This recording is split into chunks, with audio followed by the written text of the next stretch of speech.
ओम शांति। मम्मा के अव्यक्ति जून मास में हम ब्राह्मण तीव्र पुरुषार्थ के लिए मम्मा के महावाक्यों का मनन कर रहे हैं। आज 22 अप्रैल 1959 के महावाक्यों का मनन करेंगे। मम्मा ने कहा, मुक्ति और जीवन मुक्ति का आपस में संबंध। परमात्मा के द्वारा सारी रचना की नॉलेज अथवा परमात्मा के द्वारा सारी रचना की नॉलेज अर्थात इस मनुष्य सृष्टि और निराकारी दुनिया के सारे भेद को जानते जा रहे हैं, क्योंकि निराकारी दुनिया का इस साकारी दुनिया से संबंध है और साकारी दुनिया का निराकारी दुनिया से संबंध है। आत्माएं पाठ बजाने आती हैं, फिर जाती हैं। मनुष्य समझते हैं कि हम भी कोई पुरुषार्थ से कभी मुक्ति पद को पा सकते हैं। ऐसे बहुत मुक्ति को पाए हुए हैं, परंतु हम जानते हैं कि मुक्ति और जीवन मुक्ति दोनों का आपस में संबंध है। जैसे निराकारी दुनिया का साकारी दुनिया से संबंध है, ऐसे जब तक परमात्मा द्वारा जीवन मुक्त दुनिया ना बने तब तक मुक्त भी कोई नहीं बन सकता। दुनिया नहीं जानती कि मुक्ति अलग चीज़ है, जीवन मुक्ति अलग चीज़ है। हम जानते हैं जब दुनिया जीवन मुक्त बने तब बाकी सब मुक्ति में जावें, तो मुक्ति जीवन मुक्ति इकट्ठी हो गई ना। मुक्ति जीवन मुक्त सबको इकट्ठा एक ही टाइम पर होना है।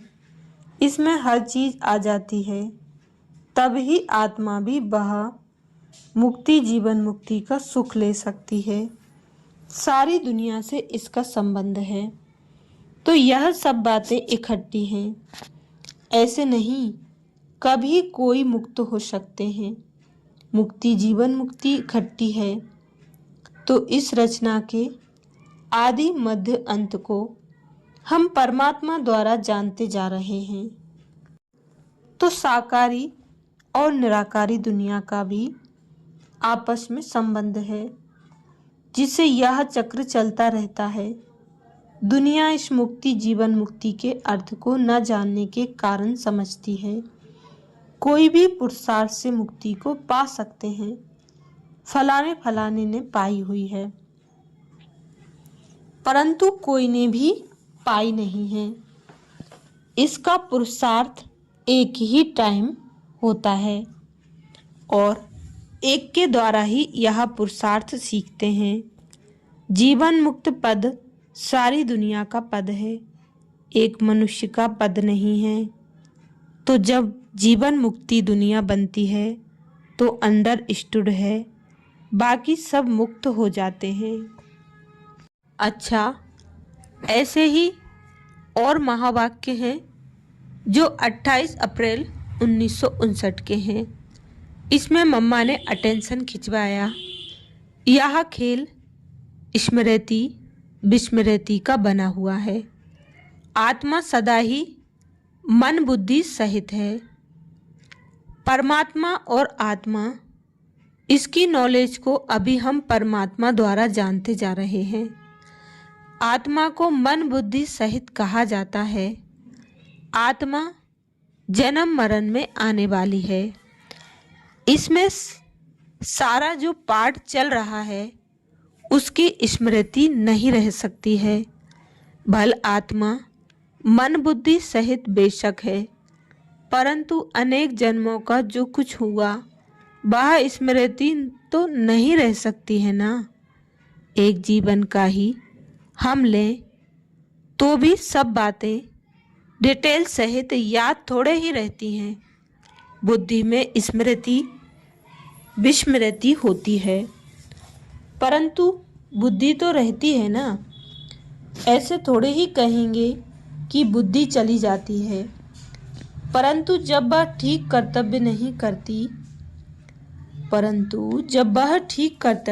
करती है तो इस पर कहा जाता है, जैसे कि इनकी बुद्धि चली गई है। परंतु ऐसे तो नहीं है ना कि बुद्धिहीन है। आत्मा सदा ही मन बुद्धि सहित है।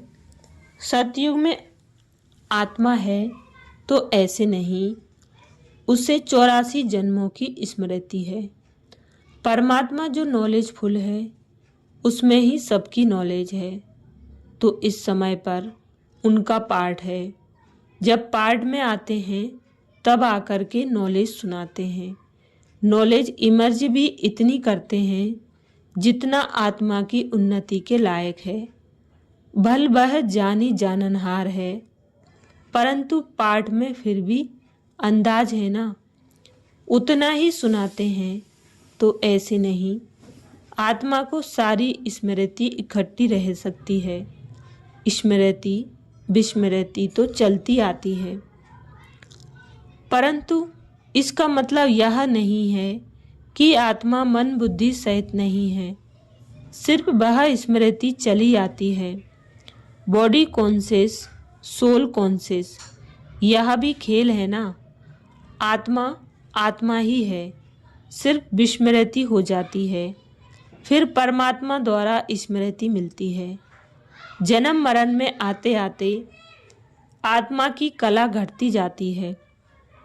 यह भी परमात्मा आकर बतलाते हैं, सो भी अनेक जन्मों का डिटेल थोड़े ही बतलाते हैं। उनसे हमारा प्रयोजन नहीं।